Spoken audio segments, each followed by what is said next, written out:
Okay, hello, it's Paul Green here from the business community with another one of our regular Spotlight on interviews where we delve into the business life of various people. And today I'm joined by Stephen Church from Copywriter Pro.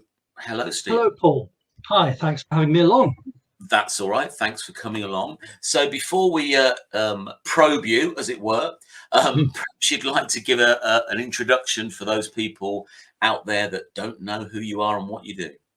Okay, well, what a great opportunity. Thank you. Well, I suppose I'll begin with my bog standard networking pitch, which you've heard about 5,053 times. At least. My name is Stephen Church. I'm what they call an SEO copywriter.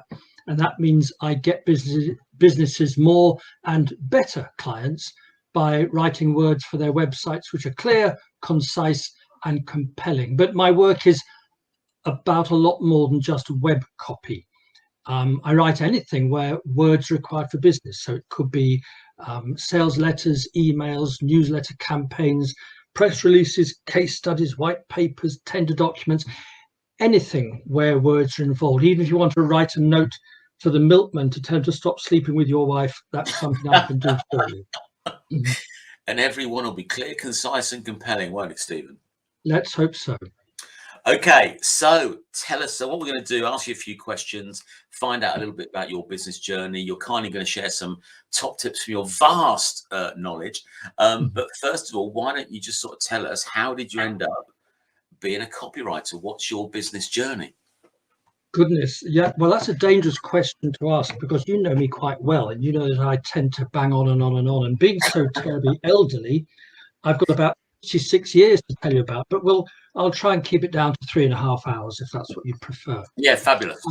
Okay. Well, I loved English at school, did quite well at it. And my first job was as an English language teacher working overseas. I worked in exotic locations such as Spain, Iran, Afghanistan. I was there 50 years ago when it all kicked off for the very first time, and in Saudi Arabia, where I got married. And then, so that was working as an English language teacher. And I always loved English. I love the way it works. I love the way words move people, how words affect how people think and how they act. But then I took a brief break from words and language, about a 30-year break, actually, where I joined the family retail business here in Northampton. That had been going for nearly 150 years. And in many ways, it was great fun. We sold china and crystal and cookware and collectibles, and we had 6 shops at one point. It was successful for a good number of years. Then, for all kinds of reasons, many of which you and the people who are watching now will understand, the business just declined. It was a 15-year long, slow, painful decline where the high street became less and less of a destination to go to. The category we were in became less and less popular. For all kinds of reasons, the business very slowly and painfully dried up. We were, and this bit does link to copywriting, we were ahead of the game in some ways. We had a website as early as 1996, which is pretty early. I think it was probably clockwork driven. It was so ancient, that website. But I got interested in the internet. I got interested in the power of the internet and of course, writing words for it. Then in 2005, we set up our very first e-commerce site, so proper online shopping, and we called it the UK Gift Company.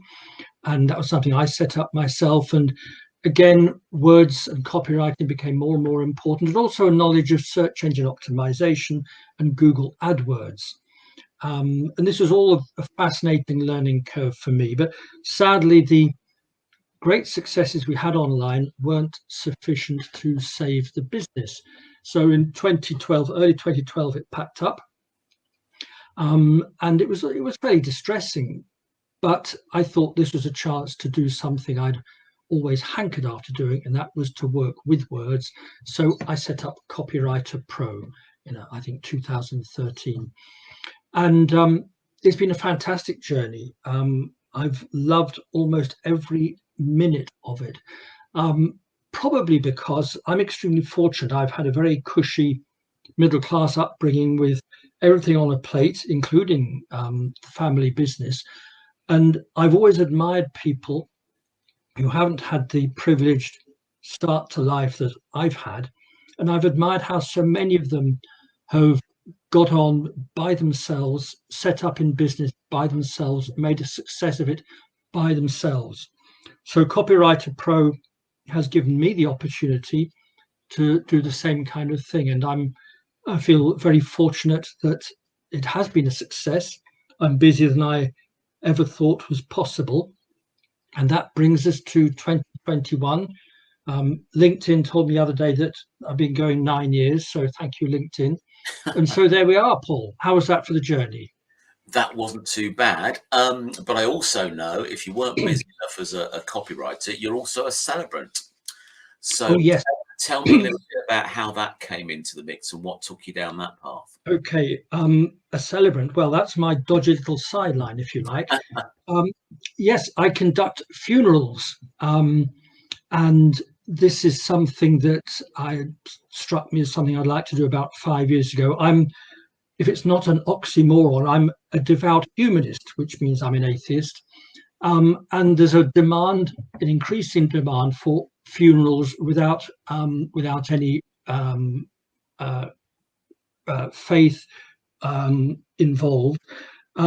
So because of this demand, it's something I thought I'd like to do. There's also an altruistic element to it, because when a family lose a person, they are obviously in a state of distress, and there's an element of helping them through the grieving process. So you pay them a visit, you find out about the life of the deceased, you find out about the kind of funeral that the family want, and in a way you're helping them through the important grieving process. And it's something that's increasingly in demand. And the funerals might take place at a crematorium or at an open burial ground, almost anywhere except in a church, oddly enough. Mm-hmm. And what had you jump into that as at the time? Well, I heard from the humanist organisation called Humanist UK that they were looking for people to take on, to train up, and so I did the training. Interestingly, there's of course a link with copywriting, because you have to write the Mm-hmm. funeral tribute. You have to write it in a way that's sensitive and appropriate, and so there's a definite link to the art of copywriting, and it's a nice link, and it's something I'm very happy doing. I do about 2 or 3 funerals a month. Okay. Keeps you on your toes then. So Absolutely. I ask people on these calls. I'm not on these calls. I'm not sure whether you're familiar with Simon Sinek. Start with why. I'm sure you are. And so I'm interested to know, if you like, what your why is. What's your driving force? What gets you out of bed in the morning? What's your motivator? Yes, it's a very good question. I've got the book up here on my bookshelf. I've even read part of it at least. So there we go. That's a start. A lot of people begin when they answer that question, they say, my why is that I want to help people, ... I'm not sure. I think it might be disingenuous if I would use that as a reason. Helping people is nice. Helping people, if it works, is nice for them, and it makes me feel good. So that's if you like, a nice healthy byproduct. But when I get up in the morning, I do rub my hands with glee and say, oh yes, another day of copywriting. What's it going to be today? So my why is certainly to be useful to businesses and to individuals. My why is certainly to give me something to do, because I'm way too young to even consider retirement, way too broke as well. And my why is to be productive and to enjoy life, making use of a skill that I believe I have. Mm-hmm. I'm not sure if Simon Sinek would agree with any of those, but that's honest. And I am determined to enjoy life, and I do enjoy it. I love so many aspects of copywriting. I wish I'd done it for 50 years and not just 9. Oh, well, you're doing it now. That's the main thing. So you've got competitors out there, Stephen. There's other writers. It's sort of the Have thing I? that How people, dare you bring that up this it's interview? outrageous, isn't it? I And thought I was the only one. And I guess to insult you even more, I guess anybody could wake up in the morning and say, "Oh, I'm going to start writing for businesses now." So, what makes you different from your competitors? Why do you stand out, would you say? Okay, this is the bit, one of many bits where I feel quite uncomfortable, because it's important not to come across as arrogant. You're quite right. A lot of people, and I hear about them all the time, talk about going into copywriting, and I've actually helped some. One or two of them you know well. Mhm. Um, and when people approach me saying, "Oh, I fancy being a copywriter, any tips?" then I do try and help them. I have them around here for an hour or two to recommend some reading material to help them kickstart their businesses. Um, and there are a lot of people. One of the reasons is that there, as you'll be aware, journalism isn't what it was. Newspapers and the whole news sector has reduced dramatically. So there are a lot of journalists who are out of work, and they like to become copywriters, and many of them make very good copywriters.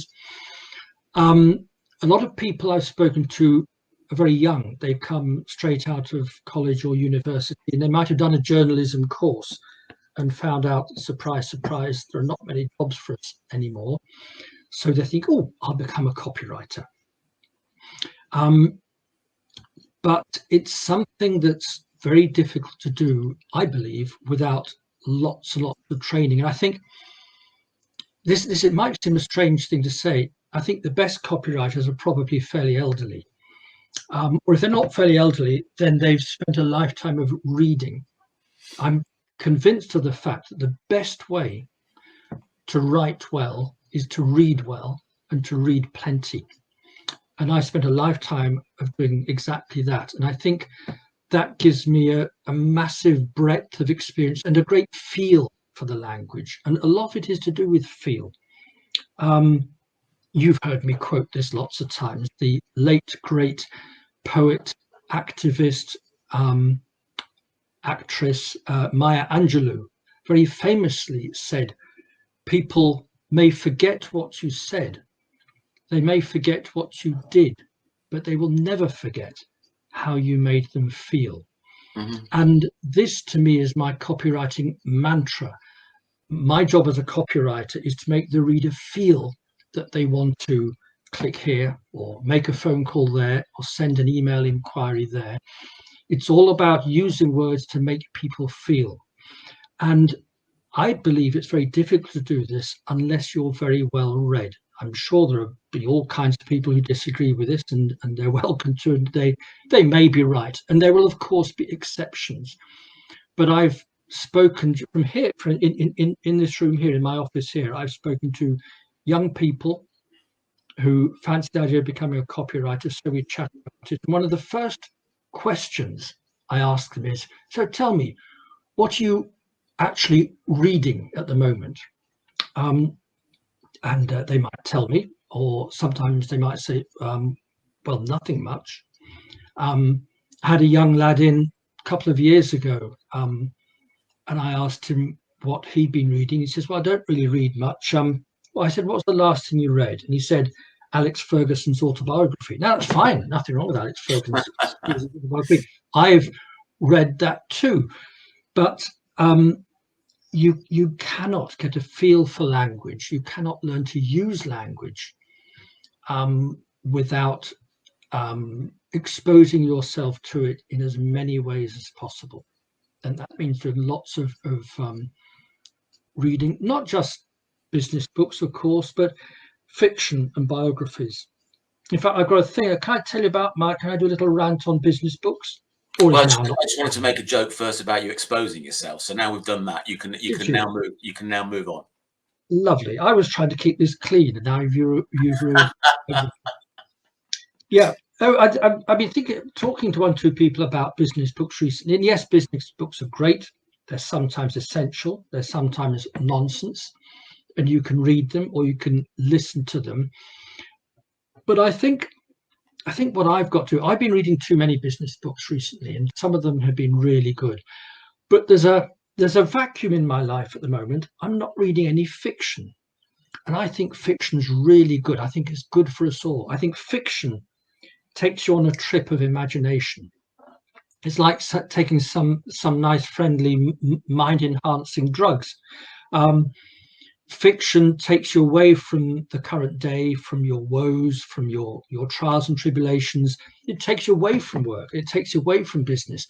And I've now amended my list of business books to read, and between each business book I've inserted a work of fiction which I shall read, because I think that by reading fiction, by taking yourself away from the day-to-day humdrum, the treadmill of business, I think fiction gives you a lift and improves you all round. End of rant. That wasn't too bad, Stephen. I only tend to read business books, and that's only in the last couple of years when I started a business book club. I'm now part of one, just to get me to do it, really. And I don't read much fiction, because I just work on the basis if the book's that good, they'll make it into a film eventually, and I'll just watch that. So we've sort of touched on it already, but I thought I'd just sort of like poke the bear a little bit.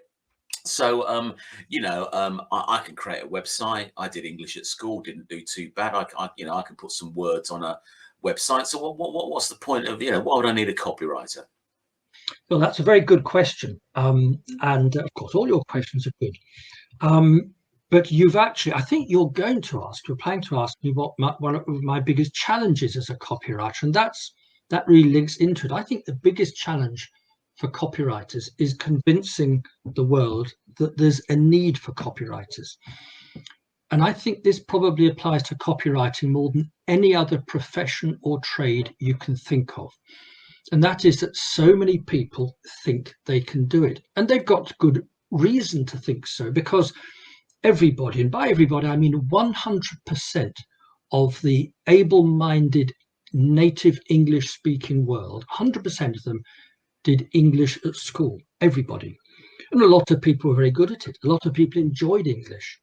A lot of people had a lot of affection for their English teacher. And they've gone on to get good qualifications, GCSEs, A-levels, degrees and beyond. And because they were good at it and because they liked it, they think that they can write good copy. I've yet to come across an English GCSE or A-level course where effective business copywriting is part of that course. But there's a world of difference between studying literature, studying language, and writing words that work for business, writing words that will change people's minds. And so this is the problem that copywriters have. I mean, at least, everybody has the name of a plumber in their phone. And plumbing is great. In fact, I sometimes think I should become a plumber, apart from the fact that I don't know the difference between a screwdriver and a spanner, because plumbing is straightforward. You're in the client's phone, they've got a leaking tap, they call you, you pop round, you mend the leaking tap, and straight away they can see that what you've done has worked or not, as the case may be, and off you go to the next customer. Copywriting is completely different. I would suggest that the vast majority of people don't have a copywriter's phone number in their phone. They think that if they need a bit of writing doing, whether it's a sales letter or a LinkedIn profile or a web page, they think, well, I did well at English at school, I can do this perfectly well myself. And the other problem is that with a plumber, it's easy to see once they've gone whether they've done the job or not. With copyright, it's not so straightforward. I could hopefully write the most wonderful web copy, really engaging, but it'll take time. It's not overnight for the impact of that to be seen. And of course, you can, if you're diligent, you know your way around Google Analytics, you can find out whether the degree of engagement has improved as a result of that copywriting. But the result of the work of a copywriter are often not instant. They're sometimes difficult to assess. It can be purely subjective. You can just say, oh, well, I like the look of and sound of my website now. It just feels better. So the biggest challenge for copywriters is convincing the whole world out there that they have a role to play. I Thank you forgot very what much. your question was. Well, so have I, Stephen. No, I do try and channel you when I'm writing stuff. So, breaking up the masses of text with bullet points or headlines, thinking of a good title if it's a blog post or something like that to get people to write. Sometimes putting stuff in bold or italics or whatever just to highlight that. So having calls to action, etc., etc. And also being conscious of not using long and complex or jargony words. And I don't know what it is, whether you say, write it so an 8-year-old can understand it or a child can understand it. You don't need to use these massively big words just to get Yeah, but you've just given away my entire raft of copywriting tips, and so now nobody will ever hire me again. The secrets are all out there. I'm sure. I'm sure it's not. And I have to say, I have used your services to turn in, what was a bland sort of homepage to something that is a little bit more compelling. And it is very noticeable. From what I thought was okay, you'll take it and you will transform it into something that is obviously more engaging than whatever I or someone else was to write. So that to me does. Justify using a service like you. Thank you, and I believe you paid me too, so that was nice as well. Yeah, that was for some reason I don't know why. So I'm going to ask you for another tip before you just sort of give your formal ones. That there's a tool in Word that I know you've mentioned before that's a little bit hidden for the uninitiated, which is quite a good tool if you're trying to write something that is compelling. Do you want to let people know what that is called and how to find it? Yes, it's a readability tool, and I'm going to give you a little bit of history here. It's called the Flesch-Kincaid readability test, and we've all got it in Microsoft Word, but by default I believe it's switched off. So you need to go into what they used to call spell check, but I think the latest versions of Word call it editor, and it's within there. And the Flesch-Kincaid reading test was founded in the early 1960s. The US Navy developed a training manual which they realized was virtually incomprehensible, and they wanted it to be rewritten in a way that their young naval cadets could easily understand and take in. So they contacted these two fellas who were psycholinguists, and knew all about language and words and how easy they are to absorb and the mental processes of absorbing language. And these two professors were called Flesch and Kincaid, and they developed this system where you take a piece of text and you can judge how readable it is. And when you put your piece of copy through the Flesch-Kincaid readability test on Microsoft Word, you get points scored, and you get points for readability. And the most interesting part for me is the readability score, which is a number usually between 5 and 15. And the score that your piece of text earns is the American high school grade that could understand what you've written. So you want that score to be as low as possible. So if your piece of text scores 14, that's actually way too high. It means it couldn't be understood by anybody under the age of 14. Whereas if your readability score is 7 or 8, that's very good because it can be understood by a youngish child. And the Flesch-Kincaid readability test also scores you for a number of other aspects of your copywriting, including whether you've used too much of the passive voice rather than the active voice, but that all gets a bit technical. But it's certainly well worth switching on in Word and making use of it, because it makes a big difference. It also looks at the length of your sentences, the length of your words, the length of your paragraphs, and it gives you an overall score. But again, keep it between you and me, Paul, because that's my job as a copywriter to make Yeah, things we don't clear. want everybody to know that your tool's the trade, do we, Stephen? Absolutely. So you did mention, obviously, because you know one of the questions was the what's your biggest challenge, outside of the overcoming, I can write English, so why do I need a copywriter? From a business perspective, in the decade or so that you've been doing this, what would you say has been your biggest business challenge? I'm trying to think, because really,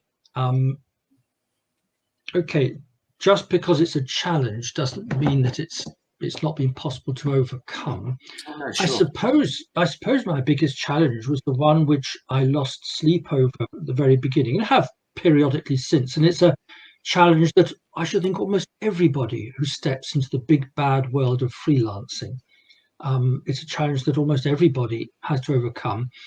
And that is, how am I going to get customers? Well, actually, there are two. How am I going to get customers? And surely I'm not good enough. That dreaded imposter syndrome, which I think I've suffered from for years and years, certainly since I set up as a copywriter.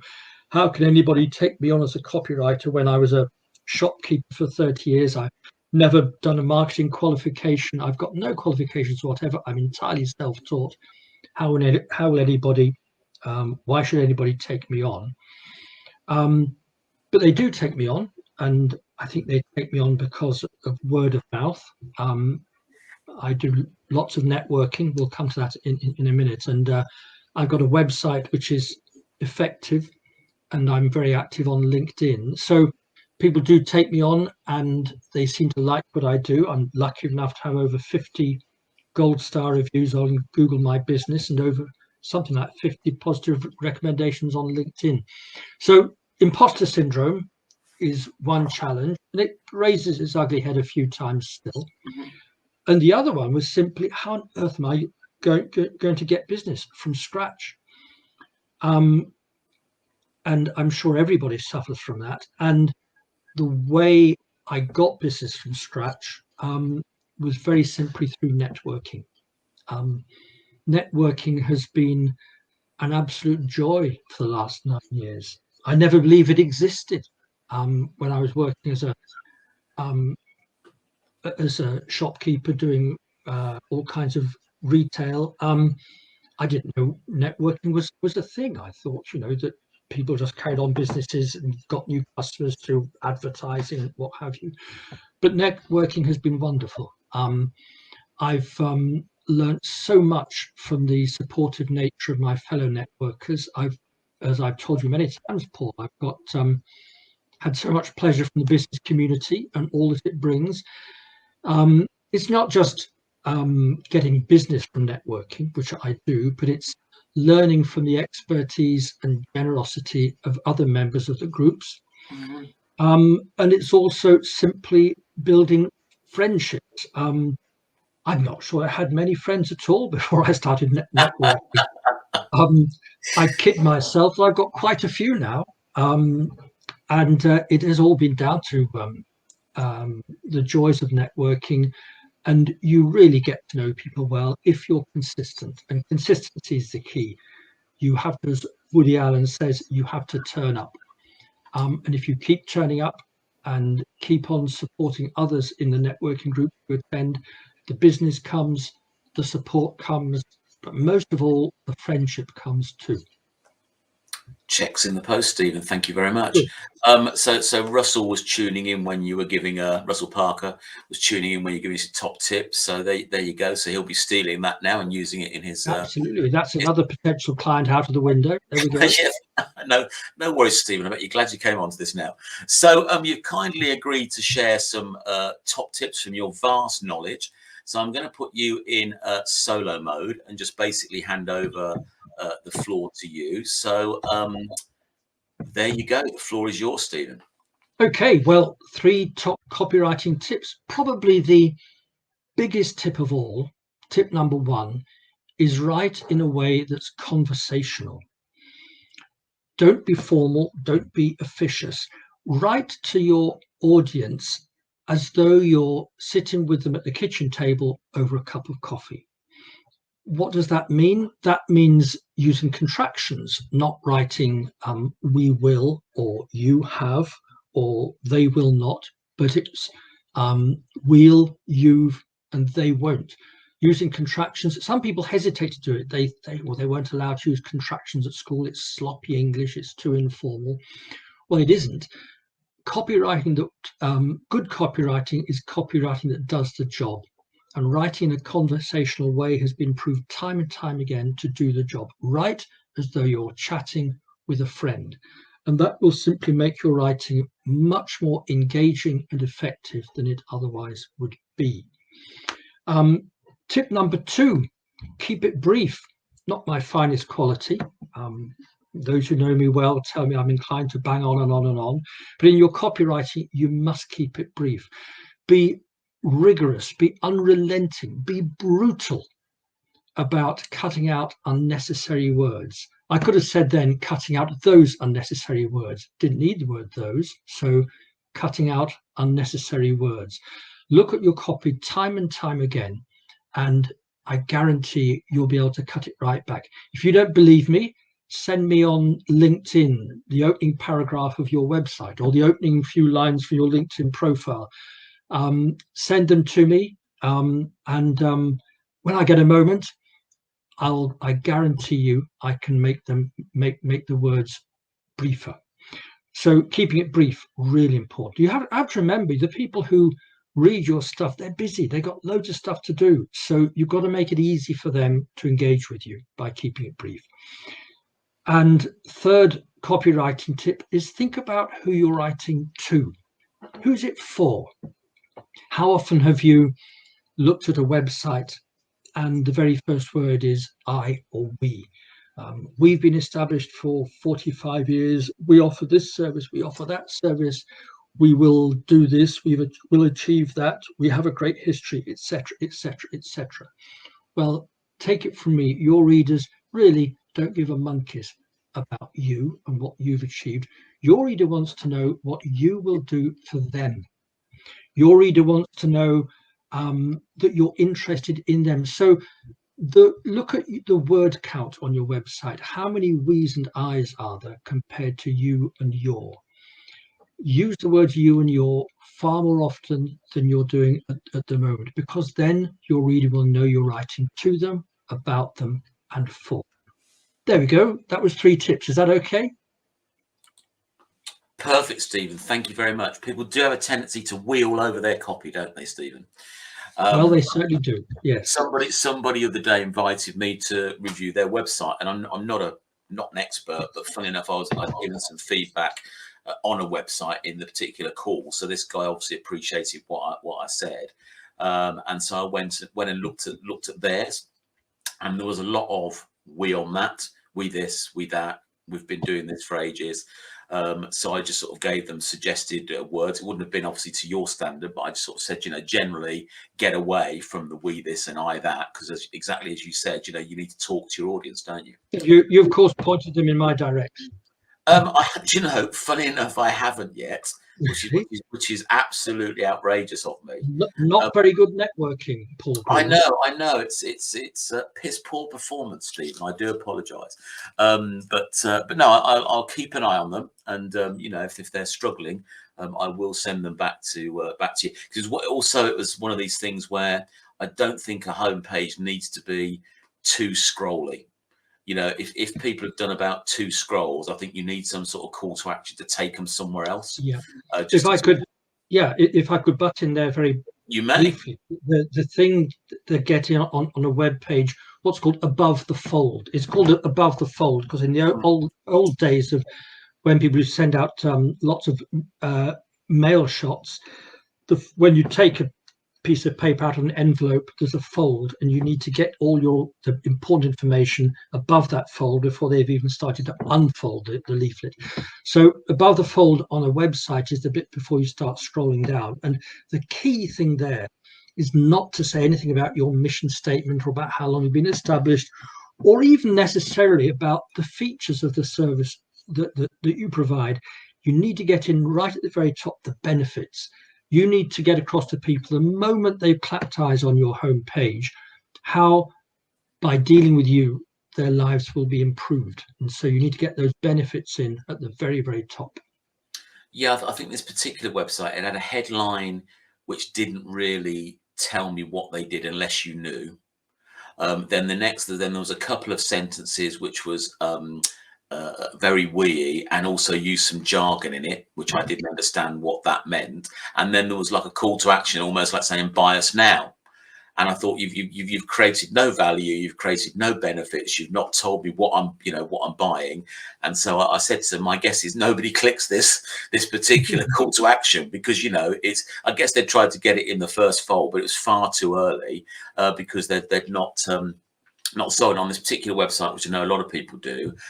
Most of the first fold was a picture. Very nice picture with some writing over it, but of course that takes up a lot of space that you could be using to sort of put those things across. So I think you've got to get that balance between pretty and converting, haven't you, at the end of the day? Absolutely right. Yeah, but those words that appear on the at the very top of a site, the words on the banner, they can certainly identify a benefit. Absolutely, absolutely. Then there was another random photo in the middle of this scrolling. I thought, well, it's a nice photo, but it has absolutely no relevance to it. So it's like, get rid of the photo. I might forward you my email to them, so you can take a look and sort of see whether my advice was appropriate or not, should you wish. So anyway, one last thing, Stephen, because I know you're Yes. a busy boy and you've got a lot of things to juggle. If you were to give one top tip for any small business owner out there, given your experience as a small business owner, what would that top tip be? Don't leave it too long to outsource. We all know that starting up a business is incredibly hard work. You have to burn the midnight oil. You often, if you don't have any capital, you often have to do everything yourself.